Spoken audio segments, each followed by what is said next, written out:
मान लेना सच कि सुई की नोक में से लंबी ऊंटों की कतार निकल गई, पर यह सच नहीं हो सकता कि कोई अहंकारी भगवान के द्वार पर पहुंच गया हो। कोई अभिमानी,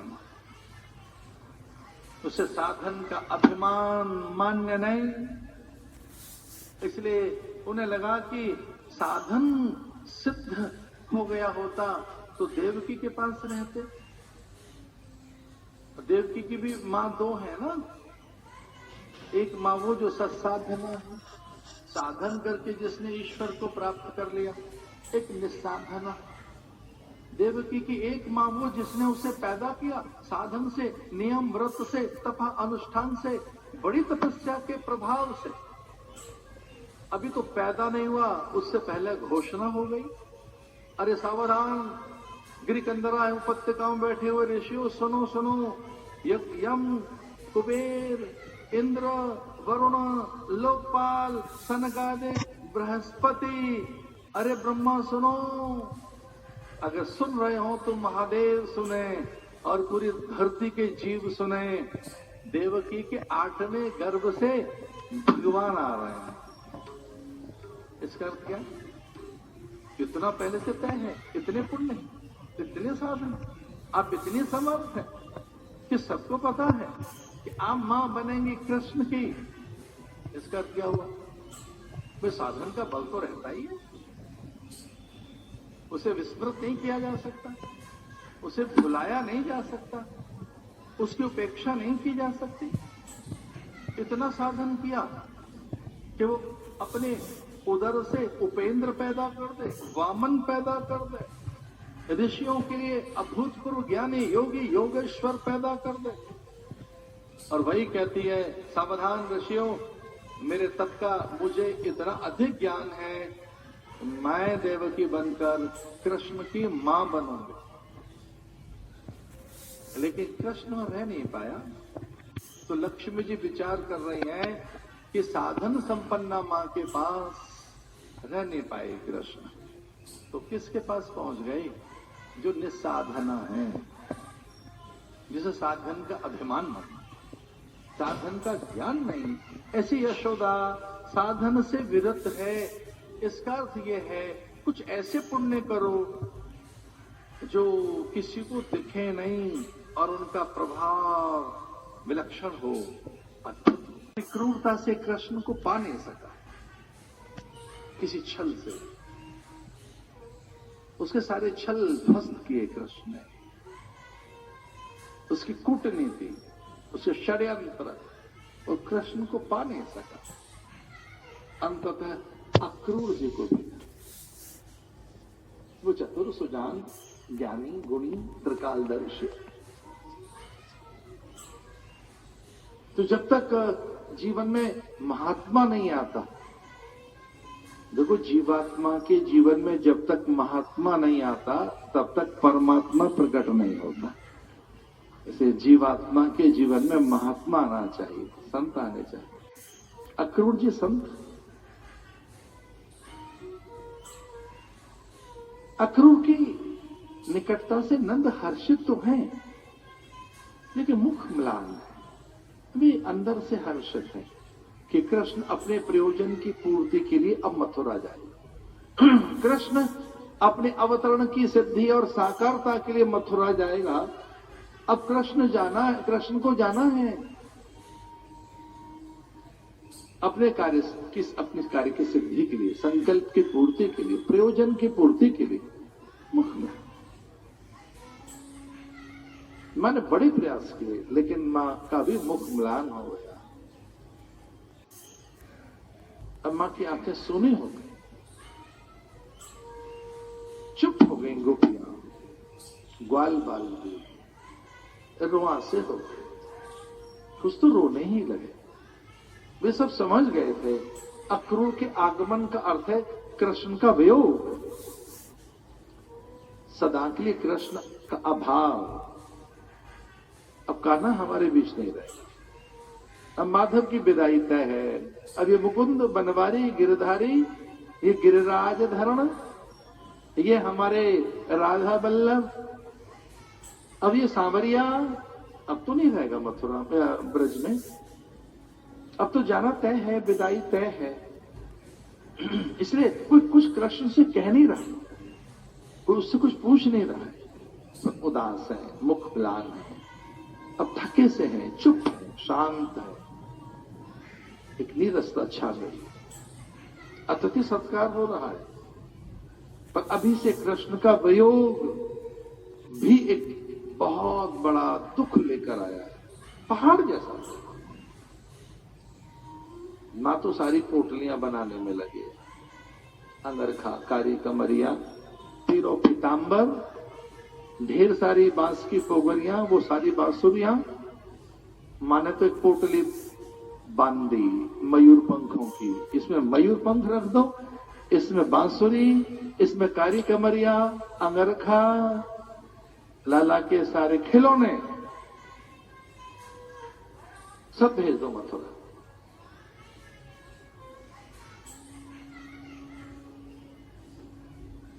एक भी कोई वस्तु रही दुख होगा।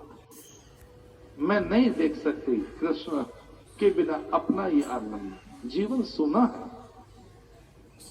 इसे जितने खिलौने हैं, जितने वस्त्र हैं, उनकी पोटलियां बांधने लगी। पता लगा घर में कुछ नहीं रहा, सब कृष्ण का है। ये सामान्य जीवन में भी हम देखते हैं, हमारी चीजें कम है, हमारे बच्चों की ज्यादा है। उनके लिए रस है जीवन में, उनसे रस है जीवन में। लेकिन नंद बाबा ने बहुत अच्छी बात कही कि भले ही सब वस्तुएं भेज दो मथुरा देवकी के पास, पर उसकी स्मृतियां, उसकी लीलाएं, उससे हमारा स्नेह, प्रेम, ममता, उससे हमारा वात्सल्य, और वो हमारा पुत्र है, भले ही और रस नहीं है, हमारा बेटा है। दुनिया जानती है वो यशोदा नंदन है, वो नंदनंदन है, वो यशोमत कुमार है। कौन नहीं जानता? वो ब्रजनंदन है, वो ब्रज किशोर है, वो ब्रज का किशोर है, ब्रजनंदन है। कौन नहीं जानता कि वो गोविंद है, गोपाल है, जिसने गौवें चराई, वो हमारा गोपाल गोविंद, वो मुकुंद माधव, वो बनवारी गिरधारी, वो केशव मधुसूदन हमारा। कितनी स्मृतियां बंद होगी। भोर हुई, अक्रूर जी मथुरा की ओर चल रहे हैं और कृष्ण एकदम रथ में चढ़ गए बलदाऊ के साथ।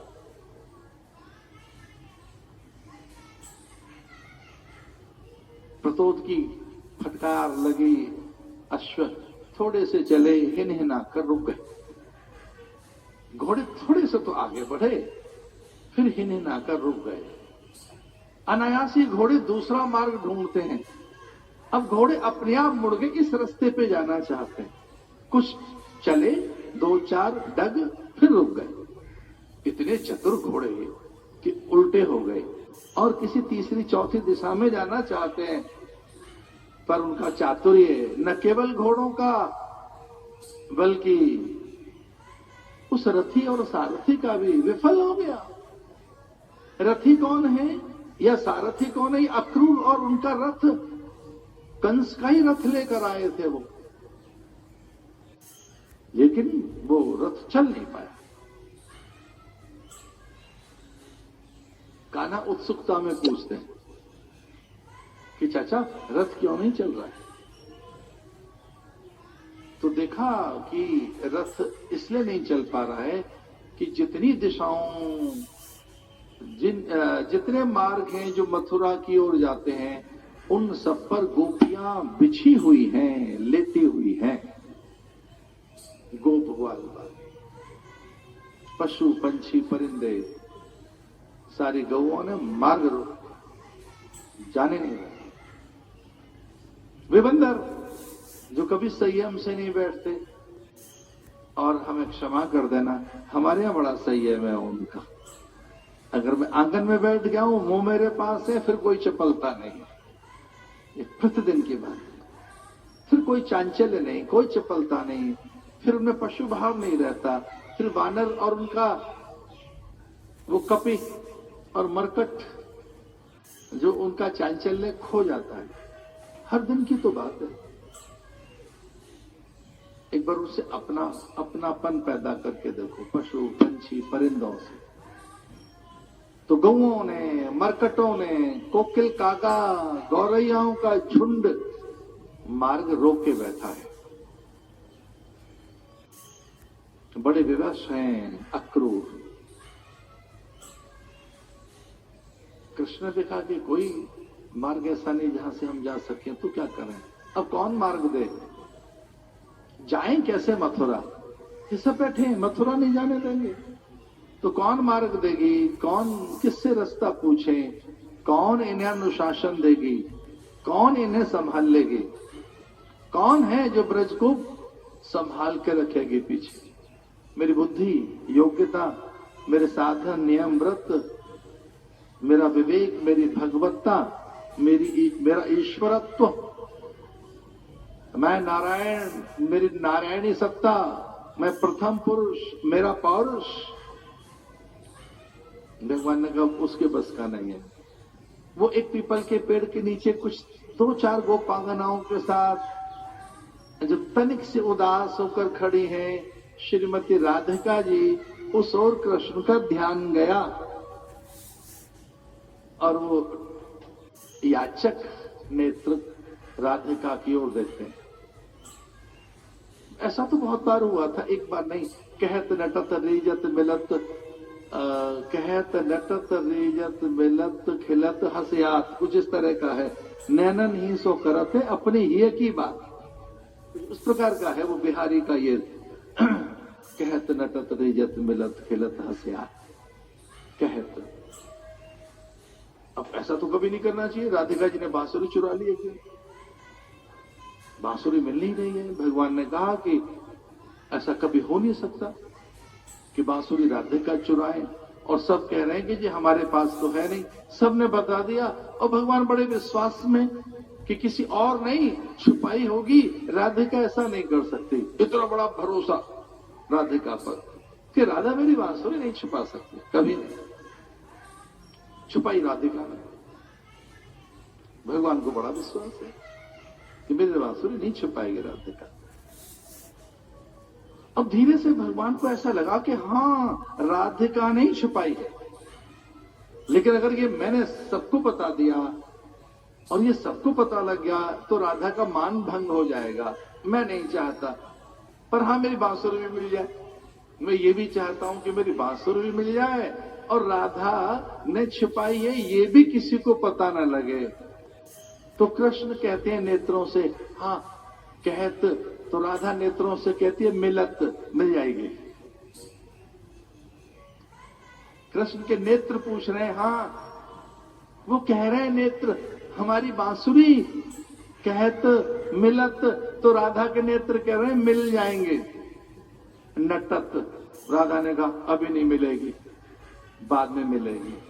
खिलत, थोड़ा खेल लें, थोड़ा पहले खेल तो लें, जब तक हम खेलेंगे नहीं तब तक बांसुरी नहीं मिलेगी। हसियात, अब लोग हंसने लगे सब। नैनन ही सो करत हैं अपने ही की बात, नेत्रों से ही बात हो रही है अपने हृदय की। अब हृदय की बात पहुंचाई भगवान ने। माधव उधर देखते हैं राधा की ओर, याचना कि सदा आप ही तो काम आई हैं। आज से नहीं, कब से खंगपास, भेरी, भिंडीपाल, मुदगर, कोदंड, अनेक अस्त्र आयुध धारण कर आपने चंड मुंड शुंभ निशुंभ महिषासुर धूम्रलोचन और रक्त बीज का बध कर भिंडासुर का, हे पराम्बा आप ही तो काम आई हैं देवताओं के। जब इंद्र का वज्र, यम का पाश, शिव का त्रिशूल, चतुरानन का चातुर और मेरा सुदर्शन चक्र जब निस्तेज हो जाता है तब आप ही तो काम आती हैं। इतनी प्रशंसा सुनकर राधिका प्रसन्न हो गई और उन्होंने एक ऐसे ही बस एक संकेत किया तो मार्ग में से सारी गौएं उठ गई, पशु पंछी परिंदे उठ गए, ग्वालिनें उठ गई। लीजिए, मार्ग प्रशस्त हो गया। ये जानते हो मार्ग प्रशस्त होना क्या है? कोई करता है हमारे मार्ग को प्रशस्त, कभी ज्ञान से, विचार से, समाधान से, पाथेय देकर, पथ की कठिनाइयों को बताकर, अथवा पथ में सहायक होकर, तभी तो मार्ग प्रशस्त होता है।